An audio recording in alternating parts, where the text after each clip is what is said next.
manage her Okay, debt Dad, and so prioritize her we're 2 goals, minutes so she can really turn up until the volume on her non-farm dreams payrolls today and come tomorrow. out. So let's see what we can do about This that. is a Motorcycle. 5-minute chart of the S&P 500. Make a My In the Financial Priorities appointment background, today, because when people talk, great things happen. I'm going to let you listen to CNBC. So if this goes right, you'll be able to hear what they're saying. So you'll be able to. Now there's a lag, probably a little bit between, because it's streaming between, what you're going to be hearing on CNBC versus the reaction to the market. But it's kind of cool. I think you'll be able to see them both at the same time and to hear them at the same time. So let's see what happens. We are in a commercial break. We'll be right back.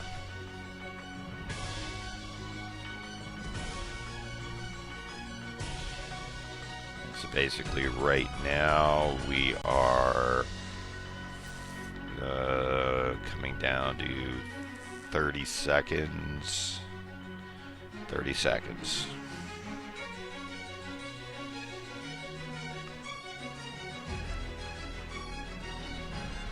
We are in a commercial break. We'll be right back.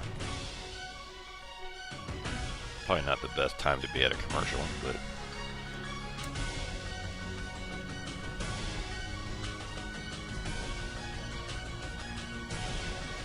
two, one. Here comes the number. Oh my! Somebody like the number.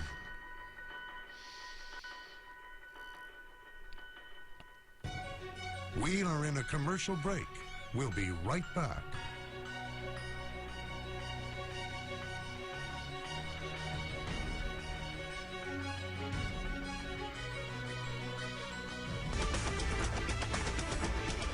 Welcome back to Squawk Box. We're just seconds away from the April employment report. We're going to get that in about 15 seconds. Ahead of those numbers, take a look at U.S. equity futures. Dow now all of a sudden turning a little negative, but we're going to call most of this on. NASDAQ looking up and the S&P looking up as well. CNBC's Hampton Pearson joins us now from the Labor Department, and he's got the numbers. 288,000. April non-farm payrolls increased by 288,000 jobs. The unemployment rate is 6.3%. That's the biggest drop in the unemployment rate since September of 2008. We had significant revisions for both February and March, an increase of a total of 36,000 more jobs than previously reported there. Private sector job growth in the month of April plus 273,000. And the job growth was widespread. Professional and business services up 75,000. Retail trade 35,000. Food and drinking places adding 33,000 new employees. And construction was up 32,000. That 6.3% unemployment rate basically due to these components. The labor force declined by 806,000, including the number of re-entrants declining by 417,000. That's the largest monthly decline since the Labor Department began keeping those kinds of statistics. And the number of new entrants coming into the labor force was 126,000. The labor force participation rate, 62.8%. That's the lowest since December of 2013. A big change in the long-term unemployed, those out of work 6 months or longer. We had a monthly decline of 287,000 to 3.5 million, 35.3% of the total unemployed. That's the biggest monthly decline in long-term unemployment since October of 2011. If with the revisions, the BLS now is telling us that the average job growth for the last 3 months is around 238,000. Lots to chew on. Back to you guys. Wow, Hampton, thank you for that. Yeah. That's a blowout. But let's get to our panel reaction. Before you can't throw, Unbelievable. you can't throw tissues at me that you just blew your nose in. Here's the deal. At this point, Michelle Colley-Laughlin, or Michelle Gerard, said a big number won't matter. It'll just be written off as a catch-up. This is a really big number. But this is a big number. Here's you immediately said the one thing to worry about is that 62%. I don't even care about that. What I'm worried about is we're at 6.3. Once we get under 6, all bets are off with even the Fed funds rate, aren't they? No.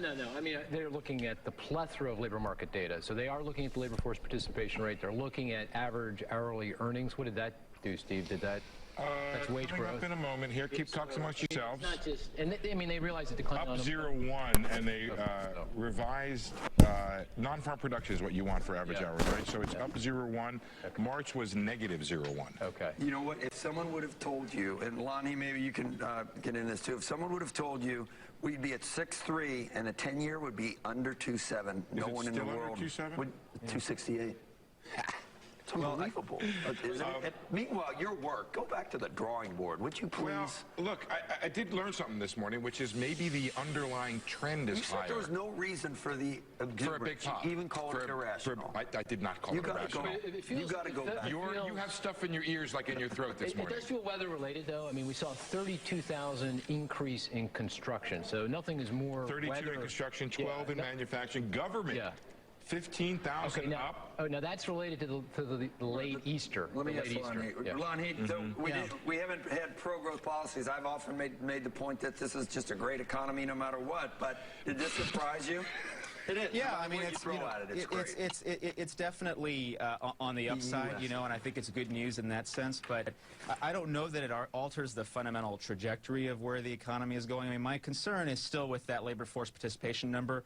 The employment population ratio, I think I saw, is still 58.9. That really hasn't moved since fall of 2009. So there are some concerning, larger questions about where we are in labor markets with the economy, and that's what I'd be concerned about and focused on right now. Let me give you one other number to chew on here, which is the decline in the long-term unemployed, those 27 weeks or more that were unemployed, was 373 or 374. Now it's 3.45 million. So 300,000 or so, give or take, decline in those long-term unemployed. Oh, is that right? Yeah, no, this could be the effect of the expiration of the emergency UI program. Right. Now remember. Oh, now I hear it. Yeah, right. So when that program expires, then these long-term unemployed, they may step out now at this point. And that may be the part of what they're leaving the workforce. This is something we've been anticipating earlier. They're no longer unemployed because they're not looking for work. They're not looking for work. So they stayed in because they. So does this prove Kruger right or Kruger wrong?